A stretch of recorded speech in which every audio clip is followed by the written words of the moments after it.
kompetensi, tingkatkan prestasi, lahirkan profil pelajar Pancasila.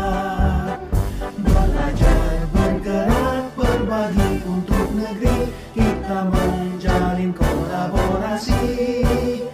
Belajar, bergerak, Oras, kembali lagi dengan saya Ibu Madonna Adelina Teresia Manurung, calon guru penggerak angkatan 9, berasal dari SMK Negeri 1 Leguti, Kabupaten Toba.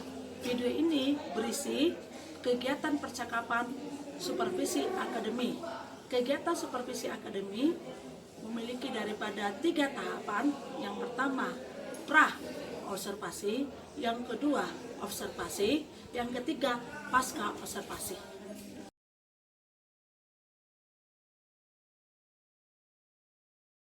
Pada kesempatan hari ini, saya akan melakukan coaching supervisi akademi dengan teman saya sejawat, Ibu Rosa. Silakan Bu, memperkenalkan diri. Hai, saya Rosalita Nanggulan. Saya mengajarkan sejarah. Oke Bu, terima kasih untuk perkenalannya. Selamat siang Ibu Rosa. Selamat siang, Bu. Bagaimana kabarnya hari ini Bu Rosa? Sehat. Kabar Ibu bagaimana? Sehat juga Ibu Rosa. Pada hari ini kita akan melakukan kegiatan coaching supervisi akademi seperti yang minggu lalu yang kita bicarakan. Sebelum nanti saya mengobservasi Ibu dalam mengajar, kita terlebih dahulu melakukan pra-observasi ya Ibu Rosa ya. Iya. Tujuan daripada pra-observasi ini untuk menggali potensi yang ada pada diri Ibu dan potensi yang ada pada murid sehingga proses pembelajaran berjalan dengan baik ya Bu Rosa. Iya, Bu. Bisa kita mulai Bu Rosa? Oke. Nanti Ibu mengajar di kelas berapa Mbak mata pelajarannya Ibu Rosa? Saya nanti mengajar di 10 TB3 dan mengajar sejarah. Berarti Ibu Rosa mengajar di kelas 10 ya Bu Rosa ya? Iya, Bu. Oke.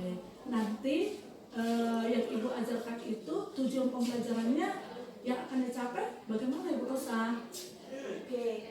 Tujuan pembelajaran yang mencapai 10 TB3 yaitu mengetahui atau memahami masuknya agama budaya Indonesia.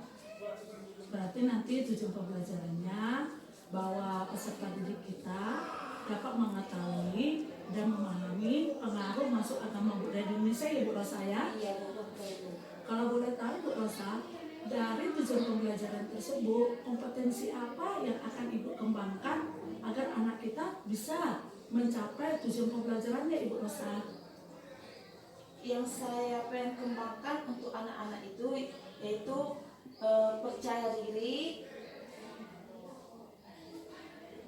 penalaran yang tajam, terus Ibu. Oke, kalau untuk kompetensi dalam hidup Ibu Rosa, apa yang akan dikembangkan?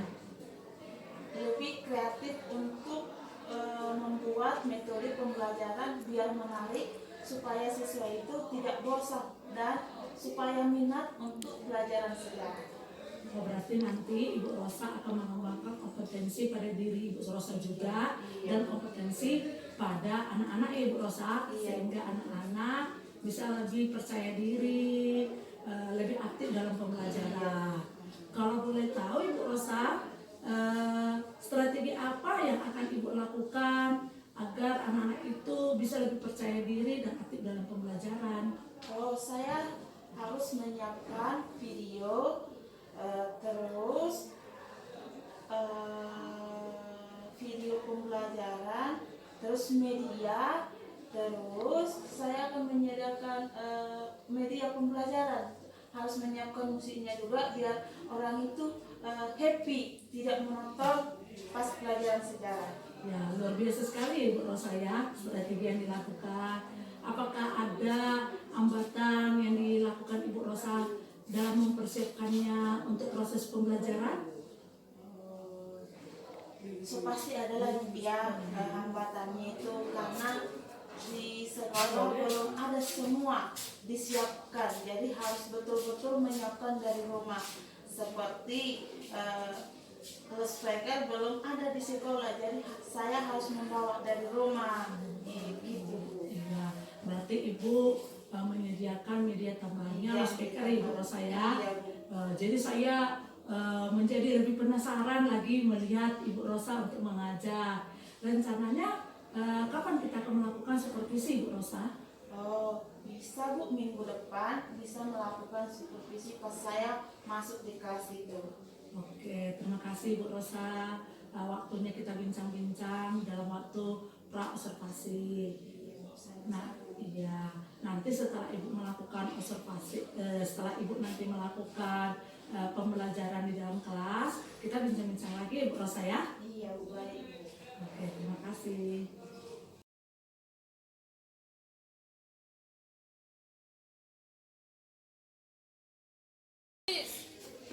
Attention!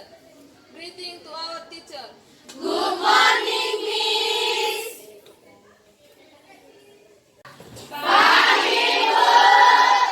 Sebelum kita memulai pembelajaran kita, ada baiknya kita berdoa terlebih dahulu. Siapa yang memimpin doa? Saya Bu. Oke, maju dekku. Gimana kabarnya hari ini? Sehat, Bu. Sehat. Ada yang? Oh, yakin? Yakin, Bu. Oke, sebelum kita mulai pembelajaran kita, Ibu kasih ini dulu, gambarkan dulu perasaanmu. Bagaimana perasaanmu hari ini? Biar bisa kita lanjut pembelajaran kita. Oke, semangat? Semangat! Oke, coba deh. Ini gambar satu-satu perasaannya itu ke mana, ya?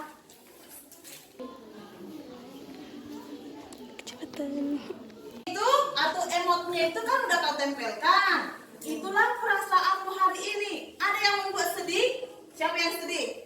Oke, berarti ada masalahnya di rumah, makanya dia sedih. Sampai ke sekolah sedih. Ada yang galau? Diputuskan pacarnya itu? Ada? Oh, enggak ada. Baguslah. Oke. Ada yang happy? Ada. Oh, semua happy. Coba, yang sedih itu udah stopkan dulu. Udah, biar nggak sedih lagi. Oke, coba tutup mata semua. Tutup mata. Udah, renungkan. Kau ngapain datang ke sekolah? Gitu. Apa tujuanmu datang ke sekolah?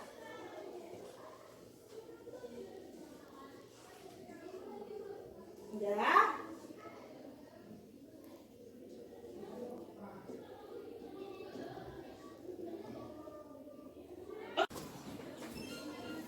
Oke, sebelum kita mulai pembelajaran kita, biar kita semangat ya kan, biar nggak ada ngantuk-ngantuk gitu. Kita dulu ngapain? Oke, udah ada pembantunya. Gerakannya itu sesuai ya, harus semangat. Udah? Oke.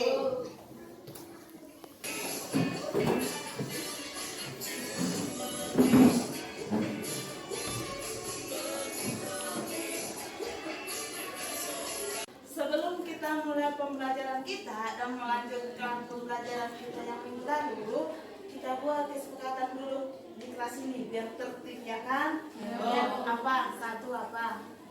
Disiplin dalam waktu. Oke, disiplin. Yang kedua, Aktif dalam pembelajaran. oke, ingat ya harus aktif ya. Oke, yang ketiga, apa lagi? Kamu dekku. Menghargai teman yang memberi pendapat. Oke, menghargai. Terus satu lagi, biar kita mulai. Oke, kamu dek. Jika ingin menanyakan sesuatu, wajib angkat tangan. Oke, berarti biar tertib. Budaya. Oke, minggu lalu kita sudah mempelajari masuknya kan? Berarti kita belum mempelajari akulturasi atau pengaruh agama Hindu-Buddha di Indonesia. Yang minggu lalu kita mempelajari itu ada kan teori-teori yang membawa agama Hindu-Buddha ke Indonesia. Siapa masih ingat? Oke, kamu. Teori kesatria, teori Waisya. Oke, berarti masih ingat. Buat dulu, kasih dulu aplaus sama dia karena dia. Oke, berarti kita lanjutlah pembelajaran kita itu akulturasi atau pengaruh agama Hindu-Buddha ke Indonesia. Kamu nanti menonton video. Setelah kamu nanti menonton video, ada ibu kasih tugas samamu. Udah, jadi kamu perhatikan. Udah, paham? Paham, Bu. Sini. Langsung apanya?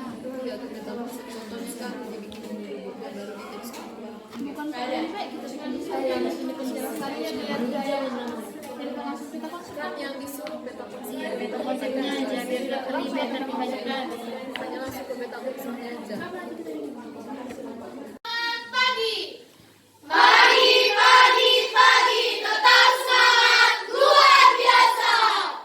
Perkenalkan, nama saya Rizky Menalu. Saya Rayang Panganduan. Saya Sarah Simanjuntak. Saya Asti Sitorus. Saya Reni Sirait. Saya Natasha Ketepulu. Kelompok Mandiri. Kami dari 123 ya. Kami dari kelompok Mandiri. Mandiri kami tunjukkan hasil diskusi. Kedatangan Hindu dan Buddha memberikan banyak pengaruh. Contohnya pengaruh seni rupa, pengaruh bahasa dan tulisan, pengaruh bangunan, pengaruh budaya, dan pengaruh pemerintah. Pengaruh bangunan bisa kita lihat dari peninggalannya itu Candi Borobudur, Candi Kutai, dan banyak lagi candi yang ditinggalkannya. Contohnya pengaruh budaya seperti di Bali. Kami kelompok kreatif 123.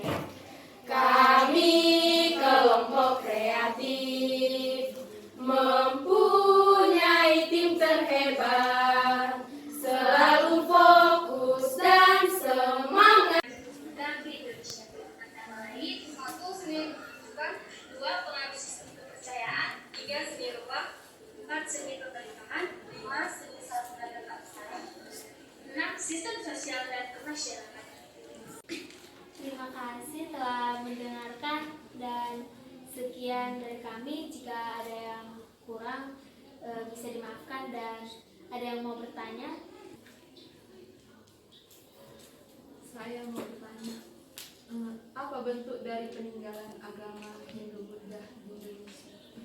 Itu Candi Borobudur, Candi Brahmana, dan Candi Sema. Siap dipaparkan, dipresentasikan untuk semua aktif kan? Amin. Karena semua aktif, kita buat aplaus dulu untuk diri kita sendiri. Oke, karena udah bagus, biar makin lengket untuk maju menyimpulkan pembelajaran kita pada hari ini. Dari hasil pembelajaran kita ini, saya dapat menyimpulkan atau merefleksikannya, kedatangan agama Hindu dan Buddha ke Indonesia sangat berpengaruh kepada Indonesia, terlebih lagi untuk budaya, bangunan, pemerintahan. Terima kasih. Sebelum Ibu membubarkan kalian, Ibu kasih kuis. Udah, cepat ambil satu kertas. Ya. Oke, sebelum kita bubar, ada baiknya kita berdoa terlebih dahulu. Siapa yang memimpin doa? Saya, Bu. Oke, maju deh.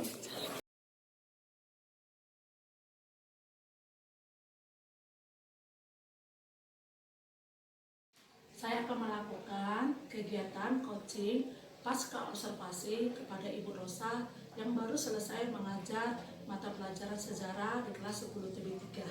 Pagi Bu Rosa, pagi Bu. Nah, bagaimana kabarnya Bu Rosa? Sehat Bu. Nah, ini ya Bu, minta waktunya lagi kembali. Nah, tadi kan Ibu sudah melakukan observasi di dalam kelas. Hari ini kita akan melakukan lagi Bu pasca observasi. Tujuan daripada pasca observasi ini bukan untuk menghakimi apa yang Ibu lakukan pada proses pembelajaran, tetapi lebih merefleksi kegiatan yang Ibu lakukan, kemudian hal-hal positif yang sudah Ibu lakukan, kemudian lagi hambatan-hambatan yang Ibu alami suatu proses pembelajaran, serta rencana untuk perbaikan ke depan Ibu Rosa. Oke, bisa ya Bu Rosa ya? Oke. Nah, saya akan bertanya sama Ibu Rosa. Setelah tadi waktu melakukan proses pembelajaran, saya observasi, bagaimana perasaan Ibu Rosa? Di dalam ruangan itu ya Bu ya, karena ada wakil kepala sekolah dan ada teman pengajar itu pasti deg-degan lah ya Bu ya. Dari biasanya cuma saya sendiri di kelas, ini tiba-tiba ada kawan yang melihat dan ada wakil kepala sekolah, perasaan saya deg-degan, tetapi setelah beberapa menit saya sudah bisa menguasai diri. Itu aja sih Bu. Pertama Ibu deg-degan. Iya, deg-degan. Nah, ada saya dengan wakil kepala sekolah Iya. ya Bapak saya. Iya, Bu. Tapi setelah beberapa menit Sudah Ibu bisa. sudah bisa ya Menguasai kelas. Iya. Menurut Ibu Rosa itu waktu proses pembelajaran itu apakah sesuai dengan rencana yang Ibu lakukan? Tidak semua seperti yang saya bayangkan karena siswa itu belum sepenuhnya bisa semua aktif dalam melakukan pembelajaran. Terus belum semuanya itu sudah dibagi juga kelompok, masih ada yang main-main. Tidak seperti yang saya harapkan selalu serius gitu. Biarpun ada gamenya tetapi orang itu masih ada yang ribut gitu loh. Oh, berarti menurut Ibu Rosa belum semua ya, Bu, Iya, ya? belum semua. Iya. Iya. Tapi ada juga beberapa siswa yang sudah serius ya Bu Rosa ya. Ada, iya. Oke, izinkan saya menyampaikan ya Bu Rosa Iya. bahwa dari saya perhatikan tadi pada saat observasi saya memperhatikan Ibu Rosa sudah melakukan pendahuluan inti dengan penutupnya. Nah, memang tadi juga saya perhatikan ada beberapa siswa yang belum semangat ya, belum aktif juga. Walaupun tadi Ibu Rosa sudah membuat games-games yang menarik anak-anak itu biar aktif dalam belajar ya Bu Rosa ya. Iya.